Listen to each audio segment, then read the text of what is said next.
नमस्कार, स्वागत है आप सभी का न्यूज स्टेट मध्य प्रदेश छत्तीसगढ़ पर। मैं हूं आपके साथ आंचल कादिया। नक्सलवाद को बड़ा झटका लगा है। दरअसल आंध्र प्रदेश छत्तीसगढ़ बॉर्डर पर नक्सलियों के साथ बड़ी मुठभेड़ हुई है और इस मुठभेड़ के दौरान हमारे जवानों को, सुरक्षा बलों को बड़ी सफलता हाथ लगी है। 1 करोड़ का इनामी नक्सल कमांडर हिडमा मारा गया है। हिडमा के साथ उसकी पत्नी के मारे जाने की खबर भी और साथ ही 6 नक्सली ढेर होने की जानकारी मिल रही है। छत्तीसगढ़ आंध्र प्रदेश की सीमा पर जवानों का ऑपरेशन अभी भी जारी है। ये बड़ी अपडेट इस वक्त आपको बता रही है। नक्सलवाद का खात्मा करने के लिए सरकार और सुरक्षा बल लगातार अग्रसर है और आज एक बड़ी कामयाबी सुरक्षा बलों को मिली है। नक्सलवाद को यूं कह सकते हैं कि आज एक बड़ा झटका लगा है। हिडमा जो कि नक्सलवाद का कमांडर, एक बड़ा नाम 2010 से सक्रिय था और 2023 तक कई बड़ी नक्सलवादी घटनाओं में सबसे आगे रहा है। सबसे पहला नाम रहा है हिडमा का। और इसी के साथ आपको ये भी जानकारी दे दे कि हिडमा की मां ने थोड़े दिन पहले ही हिडमा से अपील की थी कि नक्सलवाद छोड़ करके सरेंडर कर दे, लेकिन मां की अपील नहीं सुनी। इसी खबर पर ज्यादा जानकारी के साथ संवाददाता अंकुश जुड़ चुके हैं। अंकुश, नक्सलवाद को एक बड़ा झटका और सुरक्षा बलों को बड़ी कामयाबी।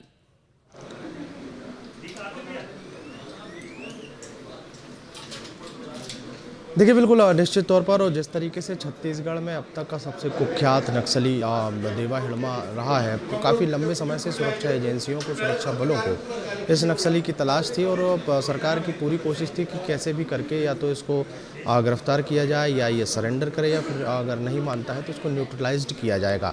आज आंध्रा बॉर्डर पर इसके होने की सूचना मिली थी। ऐसे में आंध्र प्रदेश की जो सुरक्षा बल है और छत्तीसगढ़ के जो सुरक्षा बल हैं वो संयुक्त रूप से सर्चिंग ऑपरेशन इन्होंने चलाया था और उसी सर्चिंग ऑपरेशन के दौरान जो है नक्सली कमांडर हिडमा के साथ मुठभेड़ हुई और उसको मार गिराया गया है। सारी चीज़ें जो हैं वो स्पष्ट हो गई हैं। नक्सल जो आंध्र प्रदेश के जो सुरक्षा बल के जो मुखिया हैं उन्होंने भी इस बात को कंफर्म कर दिया है। छत्तीसगढ़ से भी इस बात की पुष्टि हो गई है, लेकिन आधिकारिक घोषणा अभी होना बाकी है। आधिकारिक घोषणा का इंतजार इसलिए किया जा रहा है क्योंकि अभी जो नक्सली कमांडर हिडमा है उसका डीएनए टेस्ट कराया गया है और डीएनए टेस्ट की जो रिपोर्ट आएगी उसके बाद आधिकारिक तौर पर घोषणा की जाएगी कि नक्सलियों को जो पीएलजी बटालियन है, जो नक्सलियों की सबसे घातक बटालियन कही जाती है, जिन्होंने अब तक बहुत कई बड़े जो कारनामे हैं उनको अंजाम दिया था, भारी मात्रा में सुरक्षा एजेंसियों को इन्होंने नुकसान पहुंचाया था, उस टीम का लीडर रहा हिडमा और उसे मार गिराने में सफलता हासिल हुई। तो स्वाभाविक तौर पर अब तक का सबसे बड़ा अपडेट है और जिस तरीके से पूरे देश भर में नक्सलवाद के खिलाफ ऑपरेशन चलाए जा रहे हैं उन ऑपरेशन में अब तक की सबसे बड़ी सफलता भी इसको कहा जा सकता है। नक्सली हिडमा, देवा हिडमा जो है वो छत्तीसगढ़ के सुकमा जिले के कुंवरती गांव में उसका जन्म हुआ था। 1981 में जन्मा 43 साल का हिडमा जो है उसने ऐसे कई कदम उठाए जिसके कारण वो नक्सलवाद को आगे ले जाने में सफल हुआ था। उसकी जो प्लानिंग होती थी उसमें कहा जा रहा है कि नक्सलियों ने जितने भी विस्फोट किए हैं या फिर जितने बार भी हमला किया है सुरक्षा बलों पर, उसमें करीब 125 से ज़्यादा जवानों की शहादत उसमें हुई है। तो इतना खूंखार किस्म का नक्सली ये रहा है, लेकिन आज सुरक्षा एजेंसियों के रडार पर ये आया। सुरक्षा एजेंसियों से जब इसकी मुठभेड़ हुई तो मुठभेड़ में इसको मार गिराए जाने में सफलता हासिल हुई है। फिलहाल अभी आधिकारिक घोषणा होने के लिए डीएनए रिपोर्ट का इंतजार किया जा रहा है। ये वही हिडमा है जो पुबर्ती गांव से निकलकर उसने छत्तीसगढ़ ही नहीं, आंध्र प्रदेश, तेलंगाना, उड़ीसा, कई राज्यों में इसने कई घटनाओं को अंजाम दिया था और उसको आज सुरक्षा एजेंसियों ने मार गिराया है। बिल्कुल अंकुश, देखिए सुरक्षा एजेंसियों ने मार गिराया और जब एक बड़ी चुनौती माना जा रहा था कि जब बसव राजू, एक बड़ा नाम नक्सलवाद का बसव राजू मारे गए थे और उनके मारे जाने के बाद कमान जो दी गई थी वो हिडमा के हाथों दी गई थी। एक बड़ी चुनौती उस समय पर माना जा रहा था, तो यूं भी कह सकते कि एक बड़ी चुनौती का खात्मा भी कर दिया गया है। और इस ऑपरेशन के बाद, हिडमा के मारे जाने के बाद, यूं कह सकते हैं क्या इस नक्सल से जुड़े हुए तमाम लोग खुद सामने आकर के आत्मसमर्पण कर सकते हैं?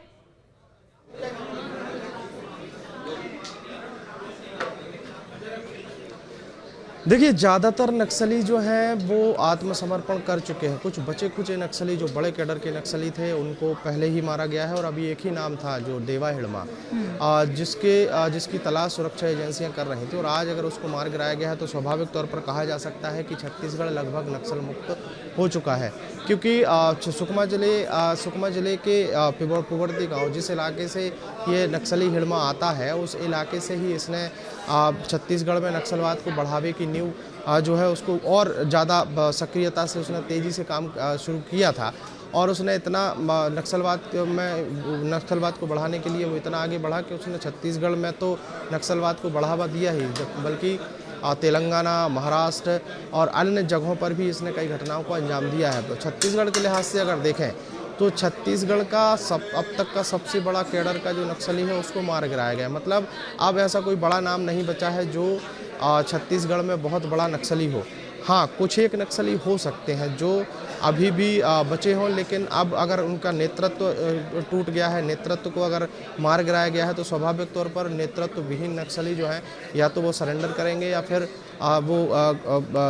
ये जो रास्ता है हथियार का, वो रास्ता छोड़ते हुए नजर आएंगे। तो कुल मिलाकर छत्तीसगढ़ में सबसे बड़ा नाम हिड़मा को मार गिराए जाने की अगर ये जो खबर है वो देश में अपने आप में एक बड़ी खबर है, क्योंकि हिड़मा जो है वो काफ़ी कुख्यात नक्सली था। महज 43 साल की उम्र में उसने PLG बटालियन के मुखिया का पद हासिल कर लिया था। मतलब साफ तौर पर समझा जा सकता है कि जो सबसे खतरनाक और खूंखार बटालियन थी उसको मार गिराने में सफलता हासिल हुई। केवल हिड़मा नहीं, हिड़मा की जो पत्नी है राजम्मा, उसका जो असली नाम है संतोष उसका नाम है, उसको भी मार गिराए जाने में सफलता हासिल हुई है। और बाकी 4 अन्य नक्सलियों को भी मार गिराए जाने में सफलता हासिल हुई है। 2 एनकाउंटर हुए हैं। दरअसल एक जो तेलंगाना बॉर्डर है, माफ़ कीजिएगा, आंध्र प्रदेश की जो बॉर्डर है वहाँ पर भी एक एनकाउंटर हुआ है और छत्तीसगढ़ के सुकमा जिले के एर्राबोर इलाके में भी एनकाउंटर हुआ है।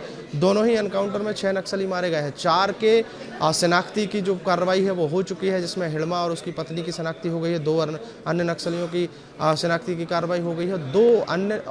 2 बचे हुए नक्सली हैं जिनके शव बरामद हुए हैं, उनके शनाख्ती की कार्रवाई अभी चल रही है, क्योंकि उनका कैडर क्या है, वो कहाँ से जुड़े हुए थे, कहाँ के रहने वाले थे, कैसे वो नक्सलवाद के रास्ते पे आए, इन तमाम चीज़ों की पड़ताल करने के बाद सुरक्षा एजेंसियां जो हैं वो सारी चीज़ों को सार्वजनिक करते हैं या फिर आधिकारिक घोषणा करते हैं। फिलहाल सबसे बड़ी बात तो यही है कि जो छत्तीसगढ़ का सबसे बड़ा नक्सली था देवा हिड़मा, उसको मार गिराए जाने में सफलता हासिल हुई है। और अब जिस तरीके से मार्च 2026 तक देश भर से नक्सलवाद के खात्मे के संकल्प को जो बार बार केंद्र सरकार और राज्य सरकार दोहरा रही है, उस लिहाज से अगर देखें तो अब नक्सलवाद खात्मे की तरफ कगार पर आ गया है। और मुझे लगता है कि अगर बड़े कैडर के नक्सली बसव राजू की बात कर लें, देवा हिड़मा की बात कर लें, उसकी पत्नी की बात कर लें, तो अगर इनको मार गिराया गया है तो स्वाभाविक तौर पर छत्तीसगढ़ से नक्सलवाद का सफाया लगभग तय हो गया है। चलिए ठीक है, अंकुश आप बने रहिएगा हमारे साथ फोन लाइन पर कार्तिक भी जुड़े हुए हैं। कार्तिक, एक बड़ी कामयाबी यहाँ पर सुरक्षा बलों को मिली है, क्या जानकारी है आपके पास?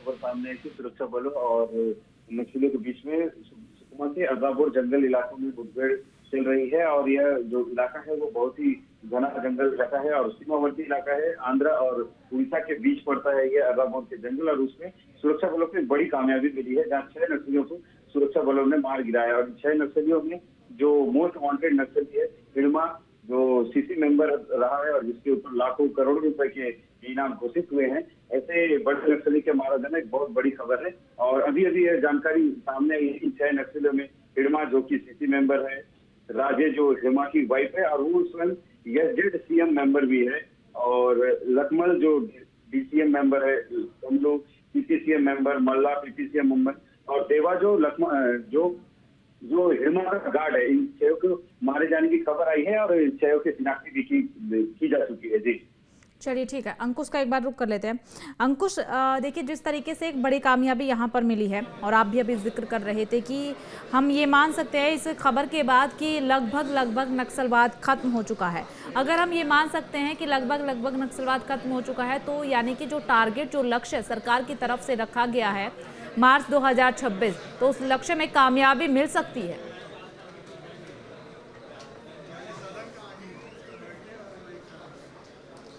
देखिए, बिल्कुल निश्चित तौर पर, और जिस तरीके से केंद्र सरकार के केंद्रीय गृह मंत्री अमित शाह ने छत्तीसगढ़ की धरती से ये ऐलान किया था कि मार्च 2026 तक देश भर से नक्सलवाद का खात्मा कर देंगे। वो ऐलान बहुत ज़्यादा समय नहीं बीता, हालांकि मार्च 2026 आने में अभी थोड़ा सा समय है। अभी और अगर कुछ बचे खुचे नक्सली हैं या फिर कुछ कैडर के नक्सली जो अभी भी आत्मसमर्पण करना उनका रह गया है, या फिर अभी भी वो आत्मसमर्पण करके नक्सलवाद की विचारधारा नहीं छोड़ना चाहते, उनके लिए भी प्लानिंग की गई। देखिए, पूरी प्लानिंग के तहत ये कदम उठाया गया था और वो प्लानिंग अब कहीं ना कहीं सक्सेस होती हुई दिखाई दे रही है। जब ये ऐलान किया गया कि देश भर से नक्सलवाद का खात्मा केंद्र सरकार और राज्य सरकारें मिलकर करेंगी, उस ऐलान के बाद राज्य सरकारों ने अपने नक्सल उन्मूलन नीति में परिवर्तन किया। छत्तीसगढ़ की ही अगर हम बात करें तो छत्तीसगढ़ में नक्सल उन्मूलन नीति जो बदली गई, वो नक्सल उन्मूलन नीति देश में सबसे सरल, सबसे अच्छी नक्सल उन्मूलन नीति के तौर पर उसको देखा गया, क्योंकि अगर आत्मसमर्पण करने वाले नक्सली हैं तो उनको वो सारी सुविधाएं देने की बात सरकार ने कही और वो सारी सुविधाएं दी भी जा रही हैं कि अगर कोई नक्सली अपने परिवार के साथ आत्मसमर्पण करता है तो उसके जीवन यापन से लेकर उसके रहने खाने की व्यवस्था भी सरकार करके दे रही है। बस शर्त यह है कि उनको मुख्य धारा में लौटना पड़ेगा, और जो नक्सली मुख्य धारा में लौटे हैं वो आज सामान्य जीवन जी भी रहे हैं। मुख्य धारा में लौटकर वो नए नए स्किल सीख रहे हैं, स्किल सीखने के साथ साथ अपना खुद का भरण पोषण कर रहे हैं, परिवार वो चलाते हुए दिखाई दे रहे हैं। सरकारी योजनाओं का लाभ उनको मिल रहा है और इस नक्सल उन्मूलन नीति के तहत ये कदम उठाया गया जो नक्सली सरेंडर करना चाहते हैं। दूसरी प्लानिंग ये थी कि जो नक्सली लंबे समय से फरार चल रहे हैं और जिनको सुरक्षा एजेंसियां ढूंढ रही हैं उनको गिरफ्तार करो। तो उनकी गिरफ्तारियां भी हुई हैं, बड़ी मात्रा में सरेंडर भी हुआ है, लेकिन इसी में एक प्लानिंग ये भी थी कि अगर कोई बात नहीं मान रहा है, अगर वो मुख्य धारा से नहीं लौट रहा है और अगर वो नक्सल विचारधारा छोड़ने को तैयार नहीं है तो उसको किसी भी सूरत में उसको ढेर कर दिया जाएगा। और ये ऐसा होता हुआ हमने देखा भी है। देश भर के अलग अलग राज्यों के जो बड़े कैडर के नक्सली हैं, चाहे महाराष्ट्र की बात कर लें, आंध्रा की बात कर लें, तेलंगाना की बात कर लें और छत्तीसगढ़ की बात कर लें, तो तमाम बड़े नाम जो हैं वो अब यहाँ पर न्यूट्रलाइज होते हुए दिखाई भी दिए। कई बड़े कैडर के नक्सलियों ने आत्मसमर्पण भी किया है। महाराष्ट्र की ही अगर हम बात कर रहे हैं तो मुख्यमंत्री देवेंद्र फडणवीस के सामने उन्होंने आत्मसमर्पण किया है। कई बड़े कैडर के नक्सलियों और अब खुद आत्मसमर्पण किया, साथ में उन्होंने अपनी पूरी टीम को आत्मसमर्पण करने के लिए प्रेरित किया। तो बड़े कैडर के नक्सली भी आत्मसमर्पण करते हुए दिखाई दिए। छत्तीसगढ़ में भी कई बड़े कैडर के नक्सलियों ने आत्मसमर्पण किया, लेकिन देवा हिड़मा जो कि काफ़ी खूंखार कुख्यात नक्सली रहा है, जिसने कई बड़ी घटनाओं को अंजाम दिया है और इतनी बड़ी घटनाओं को अंजाम दिया है कि उसके 2010 से लेकर या उसके पहले से अब तक के रिकॉर्ड देखे जाएं तो करीब 150 सुरक्षाकर्मी जो हैं उसकी घटनाओं में शहीद हुए हैं। काफ़ी बड़ा नुकसान पहले हुआ है सुरक्षा बलों का। बड़े नुकसान को झेलते झेलते सुरक्षा एजेंसियों को जब केंद्र और राज्य सरकार ने फ्री हैंड दिया तो फ्री हैंड होने का फायदा ये मिला कि बड़ी तादाद में नक्सलियों को ढेर किया जा रहा है। देखिए, अभी काफ़ी लंबे समय से हम देख रहे हैं कि लगातार एनकाउंटर हो रहे हैं और उन एनकाउंटर में सुरक्षा एजेंसियों को, सुरक्षा बलों को ज़ीरो नुकसान हुआ है। और आज की मुठभेड़ में भी ऐसी अब तक कोई खबर नहीं है कि किसी भी सुरक्षा जवान को कोई गोली लगी हो या घायल हुआ हो। बिल्कुल ज़ीरो नुकसान जो है सुरक्षा एजेंसियों का है, सुरक्षा बलों का है। लेकिन बड़ा नुकसान जो है वो नक्सलवाद का है। बड़ी सफलता जो है वो सुरक्षा बलों की है और बड़ा नुकसान जो है वो नक्सलवाद का एक बार फिर से हुआ है। साफ तौर पर समझा जा सकता है कि जितने बड़े कैडर के नक्सली हैं वो बड़ी भारी सुरक्षा घेरे में रहते हैं। जैसे हम नक्सली देवा हिड़मा की ही बात कर लें तो कहा जाता है कि वो 7 लेयर की सुरक्षा व्यवस्था में रहा करता था। 7 लेयर की व्यवस्था तब रहती थी जब नक्सलियों की तादाद ज़्यादा थी, नक्सलियों की टीम ज़्यादा थी। लेकिन धीरे धीरे करके कभी आत्मसमर्पण के नाम पर नक्सलवाद की संख्या कम होती गई, कभी एनकाउंटर करके उनका संख्या कम और यही वजह रही कि सुरक्षा का घेरा, नक्सलवाद का जो सुरक्षा का घेरा है वो 7 से 6 पर आया, 6 से 5 पर आया और आज स्थिति ऐसी बनी है कि वो 1-2 घेरे पर ही सिमट करके रह चुके और आगे के समय पर शायद वो घेरा भी खत्म हो जाएगा। ठीक है अंकुश, आप बने रहिएगा। कार्तिक भी हमारे साथ बने हुए हैं। कार्तिक, जिस तरीके से आज एक बड़ा झटका नक्सलवाद को लगा, क्या इसके बाद हम मान सकते हैं कि बस्तर और आसपास के इलाकों में नक्सल नेटवर्क टूटेगा, पूरी तरीके से खत्म होगा?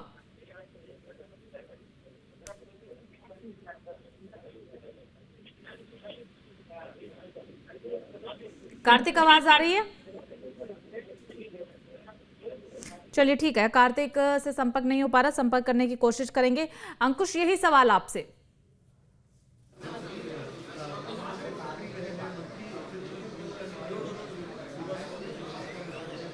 देखिए बिल्कुल जिस तरीके से केंद्र सरकार राज्य सरकार ने संकल्प लिया था कि मार्च 2026 तक देश भर से नक्सलवाद का खात्मा कर दिया जाएगा, उस संकल्प के बाद हमने देखा है कि सबसे पहले तो सुरक्षा बल है, चाहे वो हम सीआरपीएफ की बात कर लें या छत्तीसगढ़ राज्य के लोकल सुरक्षा बल की बात कर लें, यार हम डीआरजी की बात करें। डीआरजी जो है वो एक महत्वपूर्ण अंग रहा है। उस महत्वपूर्ण अंग में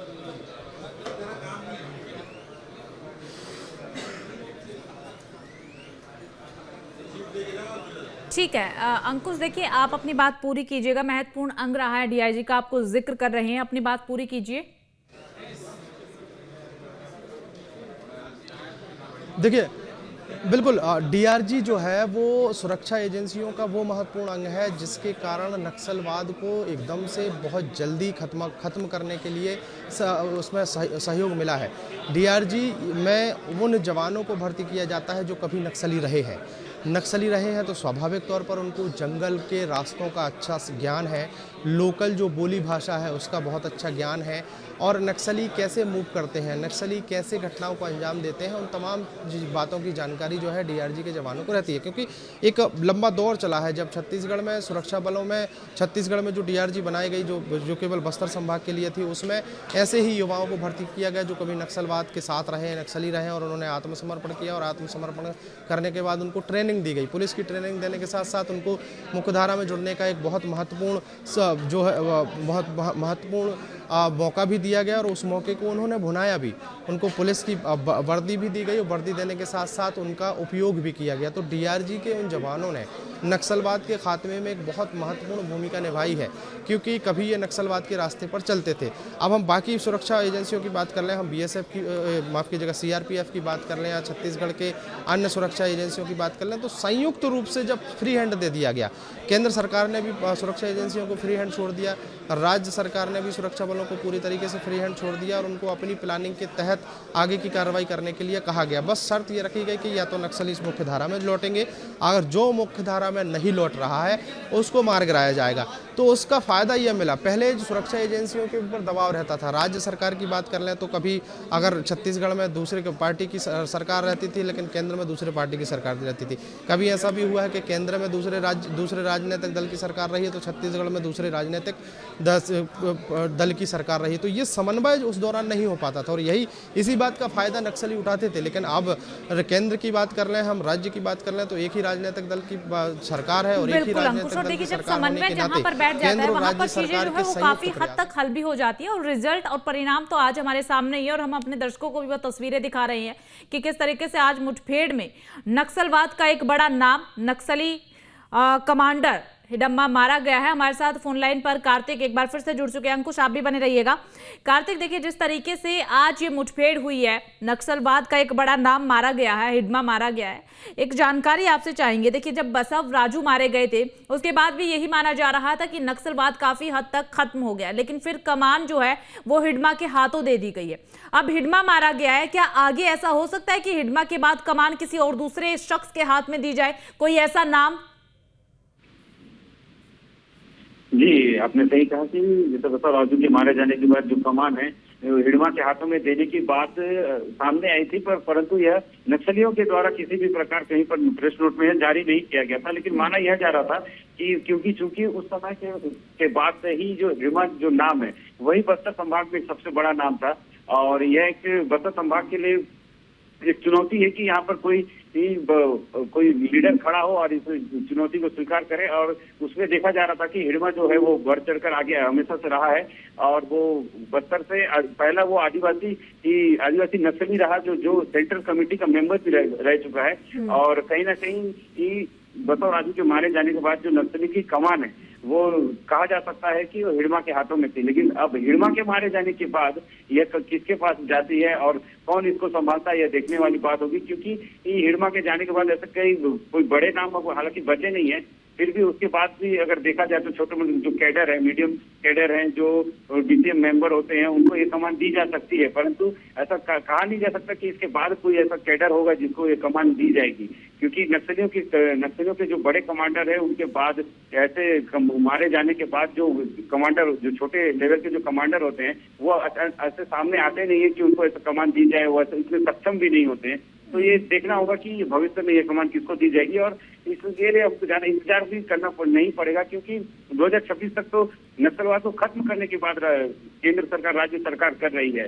तो जब मार्च 2026 तक नक्सलवाद को खत्म करने की बात सरकार कर रही है, तो नक्सली ऐसी कोई भी बड़े कमांडर को नियुक्ति करने की जो गलती है चलिए वो ठीक है अभी नहीं कार्तिक, आप हमारे साथ बने रहिएगा। अजय चंद्राकर वरिष्ठ पत्रकार के तौर पर हमारे साथ जुड़ चुके हैं। अजय जी, सबसे पहले आपका स्वागत। और देखिए, आज एक बड़ी कामयाबी सुरक्षा बलों को मिली है, नक्सलवाद का खात्मा होते हुए नजर आ रहा है, नक्सलवाद को एक बड़ा झटका भी लगा है, क्या कहेंगे आप?